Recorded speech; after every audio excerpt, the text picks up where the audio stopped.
اور تم خواہ کتنا ہی چاہو عورتوں میں ہرگز برابری نہیں کر سکو گے، تو ایسا بھی نہ کرنا کہ ایک ہی کی طرف ڈھل جاؤ اور دوسری کو ایسی حالت میں چھوڑ دو کہ گویا ادھر میں لٹک رہی ہے۔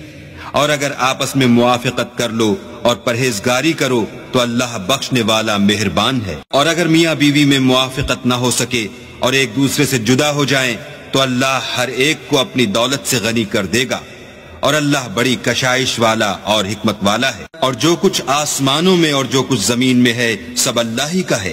اور جن لوگوں کو تم سے پہلے کتاب دی گئی تھی ان کو بھی، اور اے محمد صلی اللہ علیہ وآلہ وسلم تم کو بھی ہم نے حکم تاکیدی کیا ہے کہ اللہ سے ڈرتے رہو، اور اگر کفر کرو گے تو سمجھ رکھو کہ جو کچھ آسمانوں میں اور جو کچھ زمین میں ہے سب اللہ ہی کا ہے، اور اللہ بے پرواہ اور سزاوار حمد و ثنا ہے۔ اور پھر سن رکھو کہ جو کچھ آسمانوں میں اور جو کچھ زمین میں ہے سب اللہ ہی کا ہے، اور اللہ ہی کارساز کافی ہے۔ لوگو اگر وہ چاہے تو تم کو فنا کر دے اور تمہاری جگہ اور لوگوں کو پیدا کر دے، اور اللہ اس بات پر قادر ہے۔ جو شخص دنیا میں عملوں کی جزا کا طالب ہو تو اللہ کے پاس دنیا اور آخرت دونوں کے لیے اجر موجود ہیں، اور اللہ سنتا دیکھتا ہے۔ اے ایمان والو، انصاف پر قائم رہو اور اللہ کے لیے سچی گواہی دو، خواہ اس میں تمہارا یا تمہارے ماں باپ اور رشتہ داروں کا نقصان ہی ہو۔